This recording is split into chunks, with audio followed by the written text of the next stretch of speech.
Assalamualaikum warahmatullahi wabarakatuh. Kembali lagi bersama kami di Mahida Studio Podcast. Oke, kali ini kita kedatangan tamu yang spesial karena ini adalah momen Hari Sumpah Pemuda. Kita mendatangkan sosok pemuda sekaligus juga alumni MA Manajemen Huda yang sekarang ini beliau menjadi seorang polisi. Beliau adalah Bapak Ahmad Nurul Kawakib. Assalamualaikum Bapak. Waalaikumsalam, Mbak. Sebelumnya ini saya manggilnya Bapak atau Kak atau Mas nih? Kalau panggilan terserah Mbak aja lah, Mas juga gak apa-apa. Oke, saya panggil Kak aja ya. Ya terserah. Ngomong-ngomong, Kak Akib ini alamatnya di mana ya? Saya di desa Celering, Mbak, Kecamatan Donrojo, Kabupaten Jepara. Lumayan jauh ya Kak? Lumayan lah, setengah jam perjalanan dari rumah ke sini lah.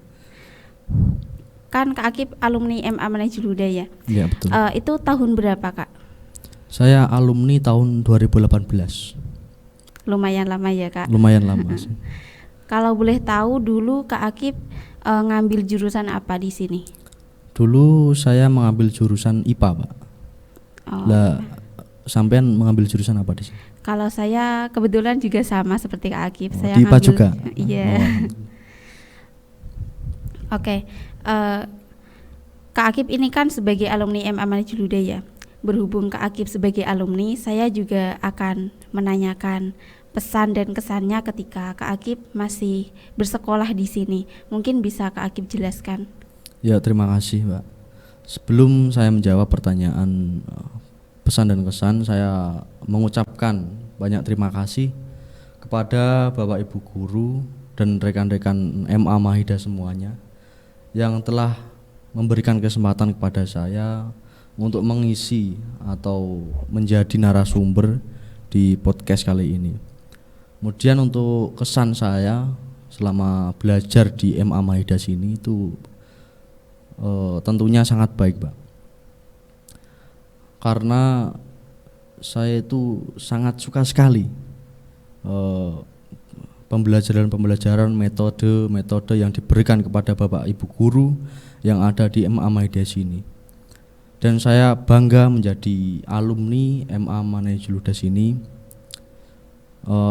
Kalau pesan yang ingin saya sampaikan ke depannya untuk MA Mahida, semoga semakin maju, semoga semakin berkembang, dan semoga mempunyai inovasi-inovasi yang menjadikan bibit-bibit unggul, pemuda-pemuda yang berkualitas, yang tangguh untuk melanjutkan pendidikan ke jenjang berikutnya, seperti itu. Oke. Terus saat Kak Akib masih bersekolah nih, pasti banyak sekali pengalaman-pengalaman yang Kak Akib dapatkan di sini. Adakah pengalaman yang Kak Akib tidak akan terlupakan sampai sekarang, Kak? Banyak sekali, Mbak. Hal yang tidak terlupakan banyak sekali. Tapi yang paling saya ingat tuh pas saya terlambat sekolah, itu hal yang paling terkesan ya. Pas saya terlambat sekolah pada waktu itu tuh saya berangkat dari rumah jam 7, kan udah kesiangan ya jam 7. Iya, kesiangan banget ya Kak. Sampai sekolahan jam 7.15an lah. Itu saya nggak sendirian itu, sama teman saya sekelas saya sih yang namanya Riko. Nah itu sesampainya di sekolah itu sudah tutupan gerbangnya, Mbak. Dan di halaman sekolahan tuh cuma ada Pak Sobari. Terus saya dipanggil sih, disuruh jalan jongkok itu, Mbak. Saya masih ingat, suruh jalan jongkok, terus disuruh push up juga. Tapi hal yang paling memalukan itu disuruh menyanyikan lagu-lagu kebangsaan lah, lagu Indonesia Raya dan seterusnya. Itu yang paling teringat pada waktu itu. Tapi saya yakin semua itu demi kebaikan kita semua. Biar kita itu lebih disiplin waktu juga, disiplin dalam hal di sekolahan ini. Seperti itu, Pak. Oke, jadi semua yang guru lakukan itu pasti untuk kebaikan diri kita sendiri. Betul ya, sekali, Kak? untuk kebaikan kita semua.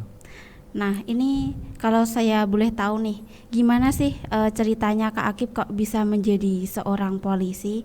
Mungkin bisa Kak Akib jelaskan secara detail agar ini bisa memotivasi teman-teman kita yang saat ini masih belajar? Ceritanya panjang Mbak ya, tapi ini saya singkat aja. Dulu waktu pas saya masih di sekolah di MA sini, saya belum ada yang namanya pikiran pengen jadi polisi, bercita-cita pengen jadi angkatan lah.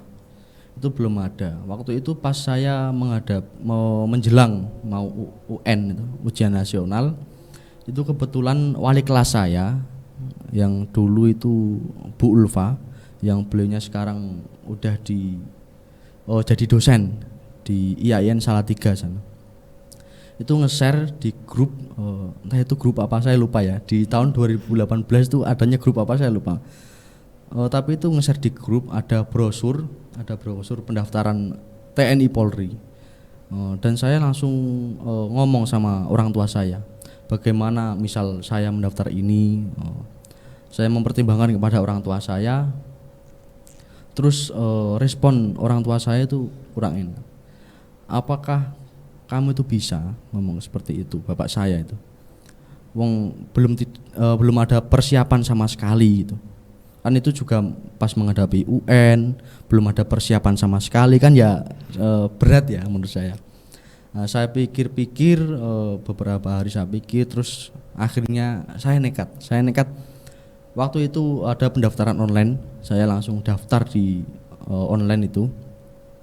Terus alhamdulillah saya diberi kesempatan untuk melanjutkan administrasi di Polres.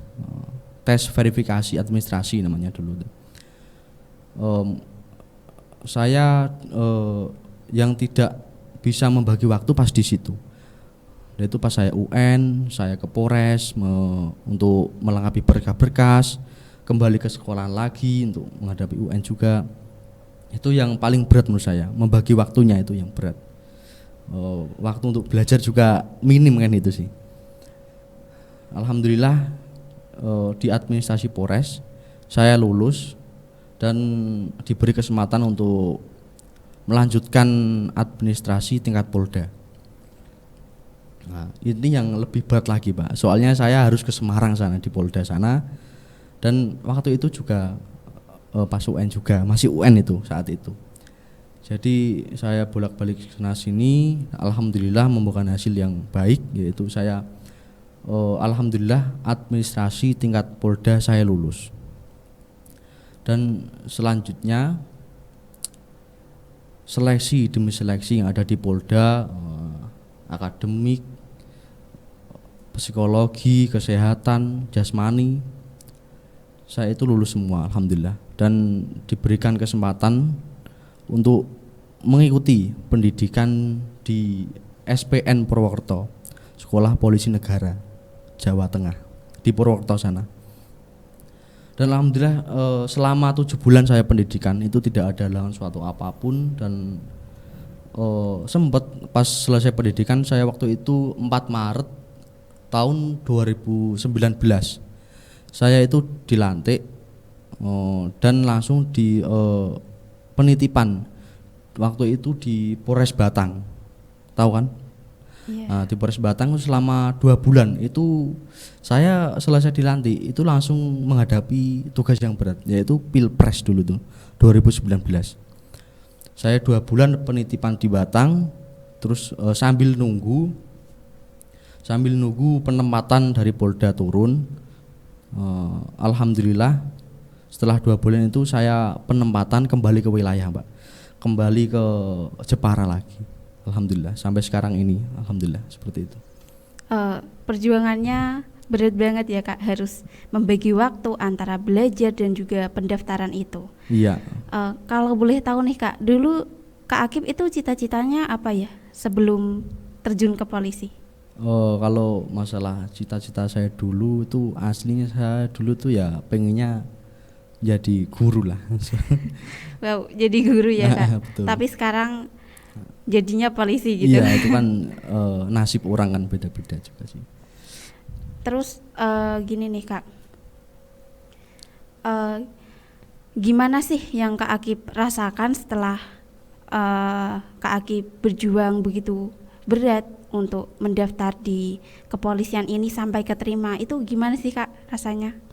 Ya tentunya senang banget Mbak ya, menjadi kebanggaan diri sendiri juga, kebanggaan orang tua, itu sangat senang sekali. Dan saya paling bangganya itu menjadi abdi negara, itu yang paling senang. Soalnya tidak mudah untuk menjadi abdi negara itu. Kita harus bisa mengedepankan kepentingan negara di atas kepentingan pribadi dan golongan. Itu yang menantang bagi saya lah, menjadi abdi negara kayak gitu. Keren banget Kak. Iya, betul. Terus gini nih Kak, kan Kak Akib ini alumni MA Manajeluda ya. Iya. Sekarang menjadi polisi. Terus untuk menjadi seorang polisi itu pasti banyak tugasnya ya Kak.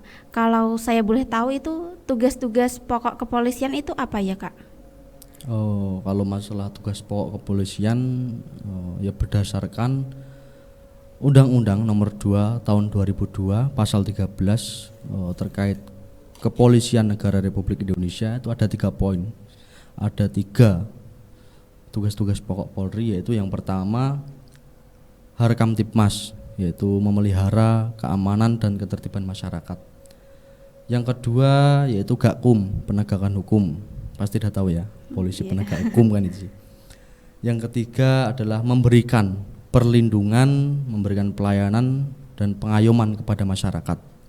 Itu 3 tugas pokok Polri. Gitu. Kalau di polisi itu kan pastinya banyak sekali pengalaman yang sudah Kak Akib dapatkan selama ini. Untuk Kak Akib pernah nggak mengalami pengalaman yang Kak Akib terkesan banget sampai tidak akan Kak Akib lupakan sampai saat ini? Ada banyak juga Pak. Tapi yang paling saya ingat-ingat pas saya waktu dulu masih tugas di Polres Jepara.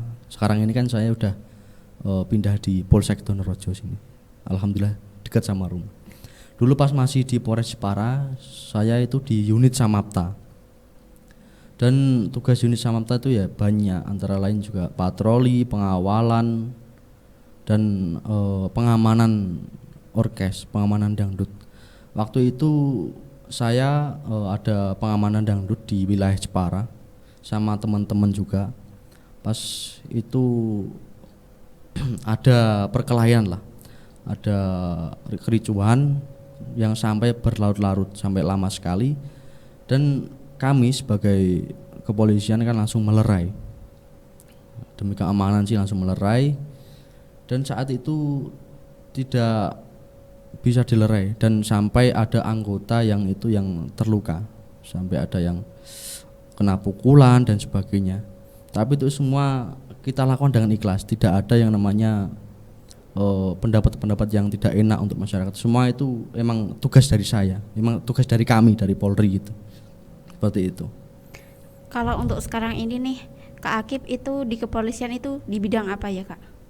Kalau saya sekarang alhamdulillah di Polsek Donorejo ini juga backup di Intelkam juga.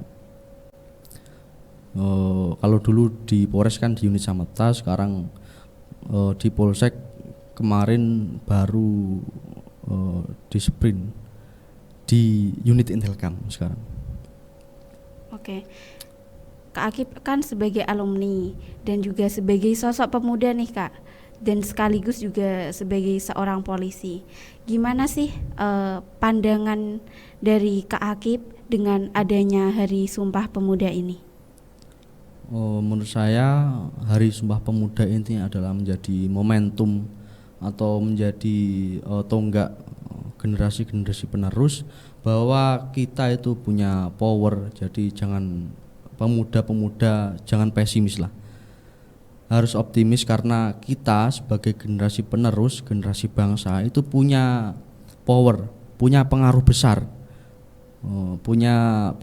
untuk kemajuan dan perkembangan bangsa ini. Seperti itu menurut saya.